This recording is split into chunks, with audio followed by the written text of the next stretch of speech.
Alright guys, MTech Guy here, and in today's video we're going to take a look at replacing the front brake hoses on the little one series, the E87 130i. Now mine have started to deteriorate, they're starting to get a bit hard, they're starting to crack on the outer sleeves of the hoses, so it's a really good time to get these replaced. And as something as important as a component of your braking system, this isn't something you want to overlook, so it is worth checking these from time to time, and if they are looking a bit shabby, make sure you get them replaced. In the part of the world that you live in, these might get inspected as your annual inspection, so this will be something that you pulled up, so you'll have to get it done to make sure your car's road legal. It's not a big job to do, but it does get a bit messy because you are going to lose a little bit of brake fluid. But anyhow, let's take a look at the parts required to get the job done.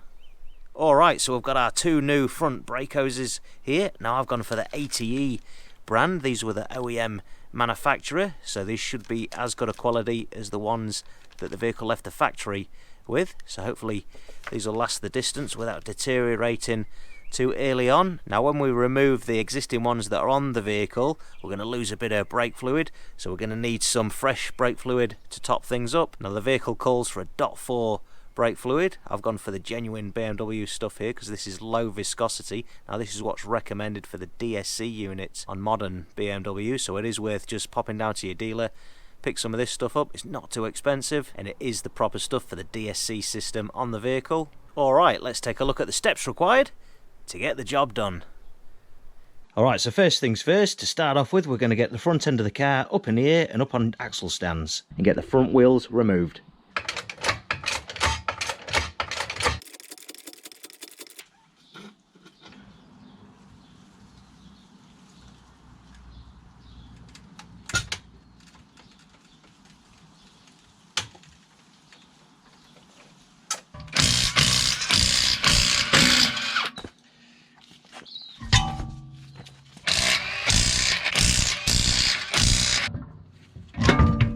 So now that we have clear access under the wheel arch here, we can take a look. This is our hose right here that we're going to be changing out today. So it's connected at the caliper one end and to the brake line at the other end. Now when we undo the fittings, it's going to start leaking brake fluid. It's going to get pretty messy. So to start off with, we're going to position a drain pan underneath there to catch any drips of fluid. So we need to disconnect the hose from the brake line first. So we're going to hold the hose with an open-ended spanner and then use a flare or line wrench to undo the fitting on the end of the brake line. And then once that's free, we can then undo the hose completely from the caliper. But before we get into it, what I'm going to do is just give this fitting a spritz with some CRC spray, because what I've found in the past, if they are pretty corroded, what can happen is you start undoing the fitting on the end of the brake line and it'll start twisting the brake line and it can actually break it, and then you end up in a position where you need to replace the brake line, so we don't want to wreck that today. Now here in New Zealand, corrosion's not really a big deal, but I've done this job quite a few times back in the UK, especially on old classic cars, and I've been up against that rust many a time. I've almost got PTSD from it, so just make sure we give that a little squirt. You don't need to go mad, you don't want to get this on your brake disc or your brake pads. And while the penetrant does its thing, we can undo the hose from these brackets here, so it's nice and free. So we'll counter hold the hose with a 17mm spanner, and then we're going to use an 11mm line wrench to undo the brake line itself.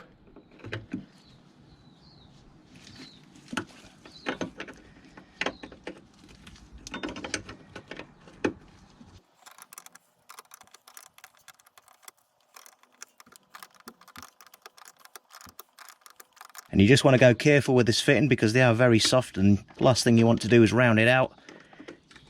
Right, so that's that end free. And now we can move on to the caliper end of the hose, and this takes a 14mm line wrench. And the reason why we're using these types of spanners is because they've got a little lip around the end there. If you do try and open these up with an open ender, what can happen is you can round them out really easy, so this is going to get a much better hold, and it's just got that slot there to be able to get it over either the hose or the brake line. So make sure you use some of these to undo either end of the fittings on the hose, or you're going to end up in trouble.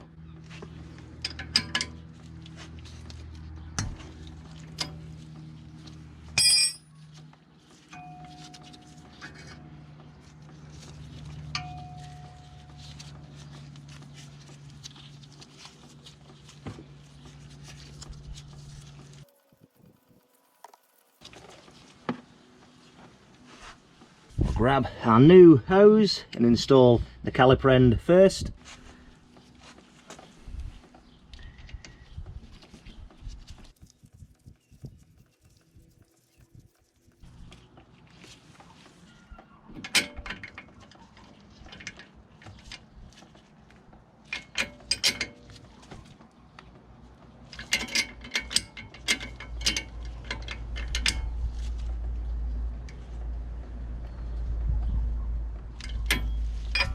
And we'll feed this round to the brake line. And you want to make sure that you don't twist the hose round too much. So if you look, it's got these lines on there. They all want to be nice and uniform and not all spiraled. So make sure it's all nice and straight and not twisted. I'll just give the end of the line a wee wipe there just to make sure there's no dirt stuck on there. We want a nice positive seal.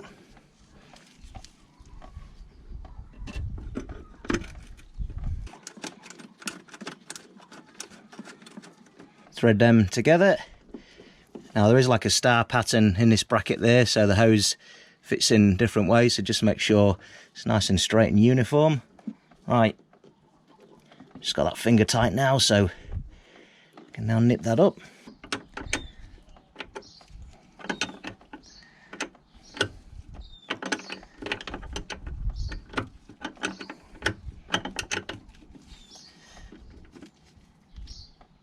You don't need to go mad tightening it, just enough to create a nice positive seal.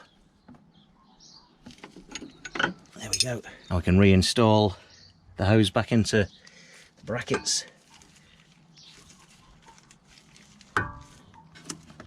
Now we'll give everything a good rinse down with some brake clean.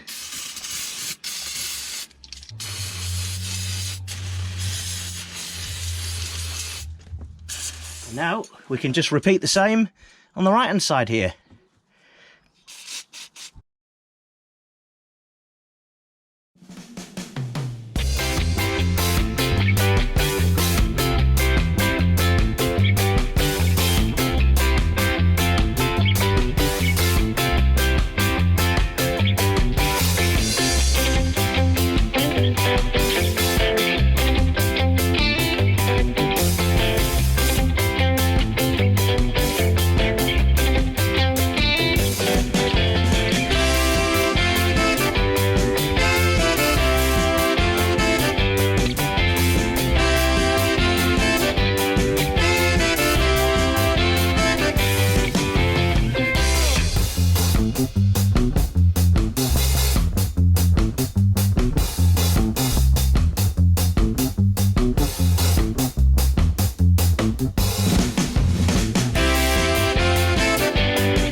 So that's both brake hoses now replaced. Now, as you saw, you do lose a bit of fluid when you remove the old hose and in between getting the new one back on. Now the fluid does just dribble out of there, it doesn't start pouring out. So as long as you don't hang about and you get stuck in and get on with it, you shouldn't lose so much that you're going to empty the brake fluid reservoir. And if that's the case, you won't have introduced any air into the reservoir, so we only have air trapped here at the hose end. So we just need to carry out a bleed procedure at both front calipers just to get rid of that little bit of air there and get fluid all the way up to the calipers. So we're going to do the front right first and then we'll do the front left. So I'm going to be using my one-man brake bleed kit today. So it's just a case of installing this onto the caliper. This has a non-return valve in the end of it, and I can just put this end in a bottle to capture the fluid. It's just a case of pushing the pedal until we get no more air bubbles coming through the hose. And the brake nipple takes a 11mm line wrench.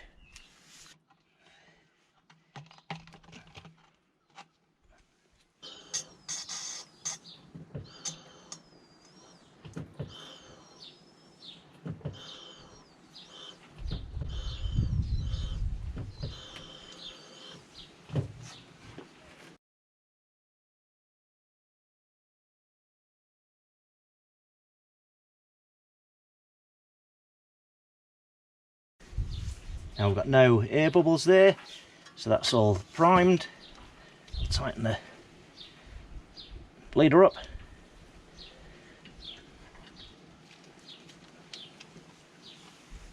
Bit of brake clean. And now we can move on to the other side.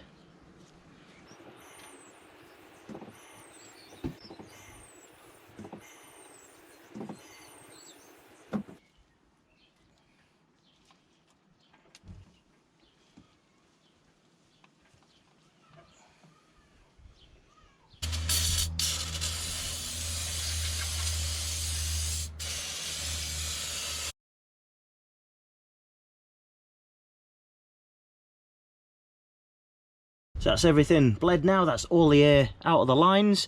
And before you go too far, it is worth just going and checking your brake pedal. Make sure you've got a nice solid brake pedal now that all the bleeder screws are closed off. If you do have any doubt there, just go through and carry on bleeding, because you are pushing the air from this end here. And then once you've pumped that brake pedal, you've got a nice solid pedal, you're happy with it, there's no more air to bleed out. It is worth just going around and checking all the fittings that we've disrupted today, both ends of the hose, both sides, just to make sure you've got a nice positive seal and it's not leaking. If you do find that there is a small weep or a leak, you're going to have to nip it up a bit more and make sure everything's seated correctly, and then it's likely you'll have to go through and bleed it again. So I'm going to go through and perform them checks now. Right, so giving that a few pumps. Don't have any leaks there, so I'm happy with that, both sides. That's the two hoses replaced. We can now put the front wheels back on and lower the front of the car back down onto the ground. Alright guys, so there we have it. That's how you go about replacing your front brake hoses on your E87 1 Series. If you found the video interesting or useful, don't forget to give it a like, and make sure you go and check out the rest of my YouTube channel for more BMW DIY content. Consider subscribing if that's your cup of tea. I'm MTech Guy. Thanks a lot for watching.